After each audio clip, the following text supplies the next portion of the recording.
Po nga po ako, sir. Wow, ang galing mo. Galing mo. Isa- ha? Wow. Ganun ka-genius pala mag-tirada. I will cite you in contempt. Bakit mo sinabi yun? Huwag mo kaming bulahin, ha? I will cite you in contempt. Directly kung Dalawang ang gusto kong patunayan, sir. Magkwento ka lang, makakarating ka na rito. Kwentong barbershop, sir. Kwentong barbero lang. Katang isip. Makakarating ka na. Andito po ngayon, napatunayan ko ngayon. napatunayan mo ngayon. Yes, sir. Nandito po ako. Kasi So, you mean to say, itong committee na ito ay pwede pala mag-imbestiga ng katang-isip lang? po ay katang isip ko lang. Dali, katang-isip lahat ng sinasabi mo doon? Yes, sir. Wow! O hindi naman kami grade 1 dito, mga senador kami. Binubula mo lang siya para mabula kami, para imbitahin ka dito, para makapagsalita ka ng something against kay Morales. Ganun.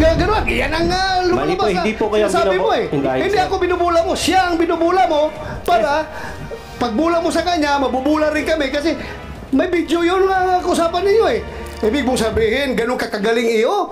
Kahit na ilang bisis ka, kaso mo, yung kaso mo, pasis ko lang yun. Yes, sir. I understand, sir. Pasis lang yun sa aking panerbisyon pagkapulis. I understand, Kaya huwag mo akong bilugin dito, ha? Yes, sir. Kung siga ka, kung maro ka sa labas, kung nabubula mo yung ibang tao, not me. Pati patayan, binabanggit mo na eh. Patayin si Morales, sasagasaan lang yan, hindi na yan babarilin. Maraming paraan para patayin.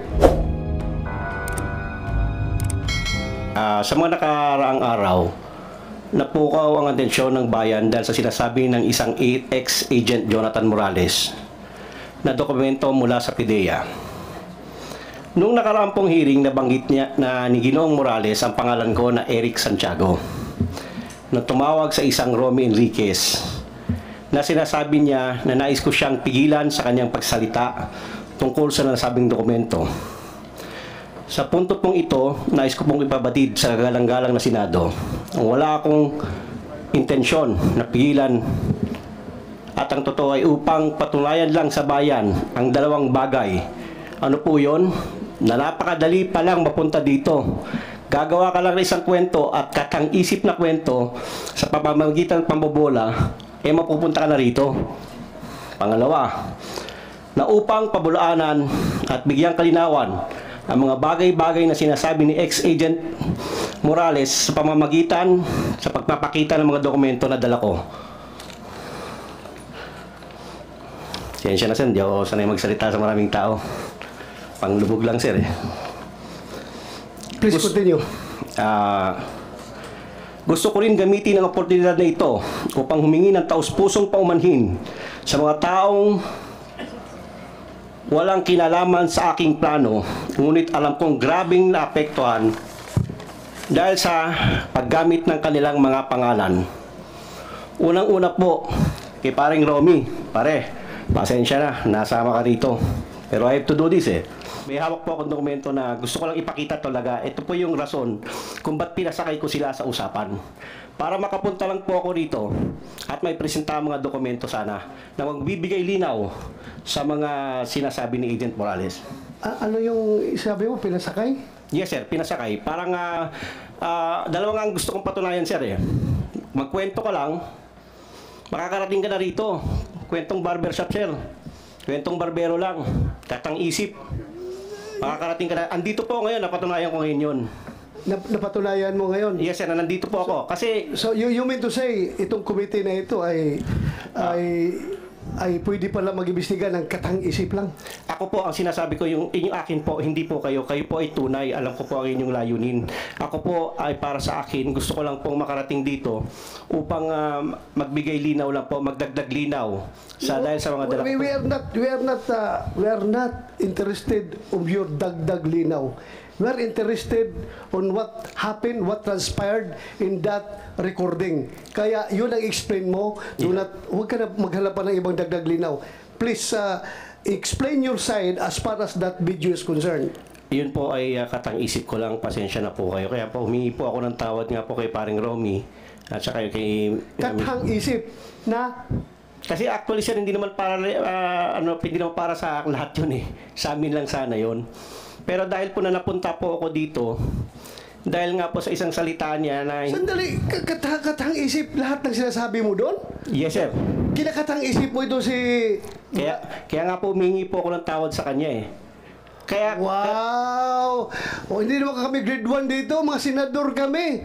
Ay nako, ibig mong sabihin na binubula mo lang siya para mabula kami, para imbitahin ka dito, para makapagsalita ka ng something against kay Morales. No, mali po. Ganon. Yan ang Mali po, lumalabas hindi po kayo sinasabi mo eh. Hindi po kayo dapat kong bulahin. Hindi sir. ako binubula mo, siya ang binubula mo para pagbula mo sa kanya, mabubula rin kami kasi may video yun ang usapan ninyo eh. Ibig mong sabihin, ganun kakagaling iyo.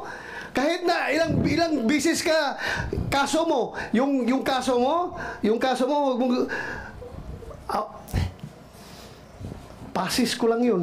Yes, sir. I understand, sir. Pasis lang yun sa aking panerbisyon pagkapulis. I understand, Kaya huwag mo akong bilugin dito, ha? Yes, sir. Kung siga ka, kung maro ka sa labas, kung nabubula mo yung ibang tao, not me. Yun nga, sabihin mong totoo, bakit ka tumawag kay Marquez at mga sinasabi mong patatahimikin siya, huwag na magsalita, at may binanggit ka ba nung pangalan na Lam? Ano yung Lam na ibig mo sabihin? Sir, actually, sir, naririnig ko lang sa YouTube yun, sir eh. You play, kumsek, you play. Baka sabihin naman, Hindi, ibig sabihin, sir. baka ibig sabihin, yung committee na ito, gumagawa na naman ng AI generated video recording, ha? Kumsek, please play the video. Yung sinabi niyang Lam. Narinig mo lang yan, hindi mo ginamit. During your conversation, hindi mo ginamit yung salitang Lam. Sir, ginamit ko nga. O, Ginamit ginamit ko mo? nga, sir. Kasi ganito nga, Ano sir. ibig mo sabihin ng Lam? Sir, ganito po yun. Naririnig... Sandali! Anong ibig mo sabihin ng Lam? Sinabi mo, binanggit mo. Yes, sir. Naririnig ko po sa YouTube lang yan. Yung Lam, si First Lady, si James. O kaya nga, bakit mo nasabi yung Lam na yun doon? Para pasakayin nga po sila, sir. Kung gusto niyo pong malaman ng totoo. Pasakayin. Opo, para papasakayin lang po si Romy at si Agent Morales, sir. Eh, hindi mo nga alam na nasa bahay ni Morales si Marque Enriquez. Ganito po yan, sir. Si Romy kasi, pag matri-trigger ko siya, alam ko na makakarating kay Morales yan. So anong purpose mo? Anong agenda mo Ito dito? nga po, sir, Anong kasi- motive mo? Bakit mo siya iti-trigger? Sige nga. Gusto ko po kasi may mga dokumento po kasi kung dala. Kasi sir, kung napapagod na po kasi ako sa paulit-ulit na sinasabi nila, alam ko naman na mas may explain ko, sir. Dahil sa mga dokumentong dala ko. Ano yung mga dokumento na mo? Pwede ko ba ipakita, sir? But before you show that document, explain your side. Bakit mo sinabi yun? Huwag mo kaming bulahin, ha? Yes, sir. Ha? I will cite you in contempt directly kung sinungaling ka dito, ha? Kasabot ko, sir. Kasabot Huwag mo kong dalahin sa bula-bula. Kasabot ko, Ha? sir. Kasabot ko. Kumsik, i-play mo nga yung may sinabi siyang Lam. Huwag mong sabihin, bula mo lang kami dito. Wala pong ganun, sir. Sorry po. Sige. Magitan. Okay? Kasi nga yung mama, ha? Hindi, ganito, pakinggan mo na kuya. Ganito kuya. Nung pumutok yan, okay? Huwag kang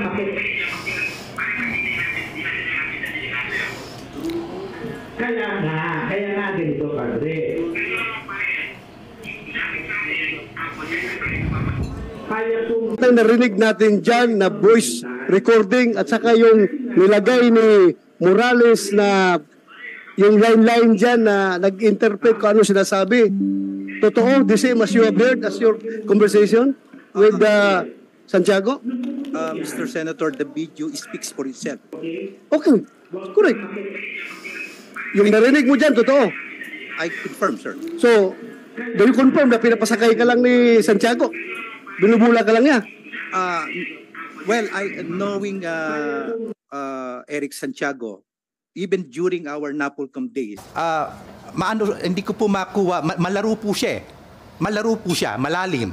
Malalim babaw nga eh. Malalim. Ang babaw nga eh. Hindi po. Pati kami, papasakayin niya. Hindi Ang po. babaw mo. Ikaw, nalalaliman ka sa ganung style? Well, that is per my assessment. Kasi may mga statements po siya na Baka ang malalim sa'yo yung tao na mahilig pumatay kuno, mapapil-papil. Yan ang lalim sa'yo? no, Malaliman Your ka Honor, niyan? no, Your Honor. I've been with him with Napolcom for almost 5 years. So you confirm na yung narinig natin na video recording at saka yung nilagay ni Morales na mga wordings doon, narinig mo yan during your conversation with Santiago? Yes, Mr. Senator.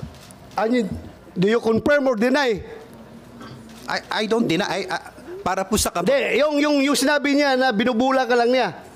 Well, Para daw makapasok siya dito sa Senado at makapagbulala siya ng mga record na hawak niya against Morales. Mr. Senator, I cannot accurately answer what is his intention. That is his intention. Pero with all sincerity, do you think yung usapan niyo, binubula ka lang niya, pinapasakay ka lang niya, taga-DOJ ka eh. Huwag mo sabihin, Expedia agent ka. Huwag mong sabihin, ganun ka kababaw. Well, Ano? Well, Mr. Senator, knowing him, perhaps that is his intention. Pwede kang mabula niya. Well, vulnerable po ako pagka sa kaibigan. Pagkakaibigan Hindi po, walang masamang tinapay. I cannot judge a person based on his past. Just like Kuya Jonathan Morales. Who am I to judge? Meron din po ako mga imperfections. Okay? Okay, so... Yun po yung aking position. Kung binobola niya ako, mali yan. That is not my intention. Even kuya, nagtampo ako sa'yo. Eric Santiago, kung nambubula ka, bakit dinadamay mong pangalan ni Lam? Sir, para po makatotohanan ng istorya. Para makatotohanan. Kasi hindi ko po pwedeng bulahin si Romy kung hindi ako babanggit ng mga keywords na magri-ring sa utak nila, sir. So anong purpose mo bulahin siya? Siya lang, sir. Siya lang. Bakit mo, anong purpose mo bulahin siya? Kasi para ipatawag kita dito. Para Ultimately, para ipatawag kita dito at may bulalas mo yung mga records against Morales. Ganon ang intention Actually, mo. sir, hindi naman po against Morales po yung records ko. Kaya nga, para mailabas mo yung Yes, sir. record na sabi mo. Yes, sir. Na nagawa ko po ngayon nga na nandito po nga po ako, sir. Wow, ang galing mo. Galing mo. Ako, I find it very strange na gano'n ang approach mo. Para may patawag ka ng komite na ito, bulahin mo siya para maipakita ang, wow, gano'n kaka-genius pala mag-tirada. At dinideny mo lahat ng sinasabi mo sa video na yan. Hindi ko nga, sir, dinideny. Inaamin ko nga po, sir. Dinideny mo nga yung truthfulness. Yes, sir. Yes, sir. Ha? Opo, Yung opo. veracity, totoo yan. Yes, sir. Pero yung truthfulness ang sinasabi Yes, sir. mo, sa video na yan ngayon, dinideny mo. Yes, Sabi sir. mo lang, nabubula ka. Yes, sir. Wow, kasi may video. Pero No, kung sir. walang video yan, hindi mo dideny yan. Sir, actually, pwede ko i-deny yun, sir. Excuse me po, sir. Pwede ko sabihin pwedeng sabihin ko naman na hindi po ako yung kausap eh.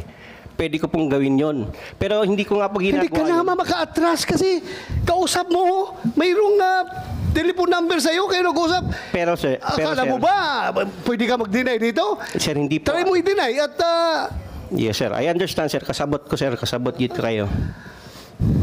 pinatawag kita dito para magsabi ng totoo. Yes, sir. Ha? I understand. Hindi ka pinatawag dito para bulahin kami dito. Yes, sir. Ha? This is a serious matter. Ha? I understand, sir. Huwag kang sasakay-sakay ka lang, gagawa ka ng gimmick para maipatawag ka dito, para maipabulalas mo yung gusto mong dokumento palabasin. Wow, how shallow your motive. Yes, sir. So, ibig sabihin, sino nag-utos sa'yo na pasakayin mo si Enriquez? Sarili ko lang, sir. Sarili mo! Yes, sir. So, you're a hero! Nasa sa inyo, sir, kung paano niyo ako titignan ngayon, sir. Pero yun po ang You are a katotohanan. hero, sarili mo lang. Nasa sa inyo na po, sir, kung paano niyo po ako titignan. Pero ang sinasabi ko po ay totoo. Galing sa aking puso, sir. Galing sa iyong puso na binubula mo lang talaga ito. Yes, sir. Binobola ko po lang po si paring Romy, sir. But I don't find any valid motive. Bakit mo siya bulahin para makapagsalita ka dito? Bakit? Bakit? Why? Oh, why? Kasi, sir, yun nga, kagaya na sinabi ko, napapagod na po kami. Napapagod na po ako doon sa paulit-ulit na pasensya na po kayo, sir. Oh. Kung, kasi marami po doon tungkol sa dokumento na pinipresent niya na mas dapat sana mas maintindihan, mas ma-explain ko po para sa akin po, sir. Para lang po sa akin, kung bibigyan niyo po ako ng pagkakataon, sir. Bakit mo ma-explain? Anong kinalaman ng mga record na yan sa pinag-usapan? Kung hahayaan niyo po akong ipakita yung record na yon, maaari po siguro ma-explain ko na mas mabuti. But to start with, yung intention mo is with malice. Ha? Very clear, with malice ang intention Yes, sir. mo. Dahil niluluko ka ng tao para lang makapunta dito. So, ibig sabihin, kung kaya mo lukuhin si Enriquez, yung ipipresent mo na papilis dito, pwede rin, lukuhin mo kami dito, ang committee ito. Sir, wala po akong intention na gano'n. Wala nga, but to start with, niloko mo na siya. Pinasakay mo, according to you, pinasakay mo lang siya. Yes, sir. Oh, so paano kami magtiwala ang committee sa'yo kung ganoon pa lang style mo? So use this din, presenting that evidence kung to start with, ang intention mo ay tainted with malice. Para sa akin po, sir, subukan niyo pong muna akong pakinggan, ipakita ko yung dokumento at maipaliwanag sa inyo ng mas masinsin. Before you present that document, submit mo muna sa committee. Titingnan namin if that is germane to the issue at hand. Isubmit mo muna yung dokumento dito. Pag-aralan ng legis namin, ng COMSEC. Kung germane yan, otherwise, gagawin mo na namang binyo itong, itong committee na ito for other reasons. Please submit that to the committee. Pag-aralan namin. And we will get back to you.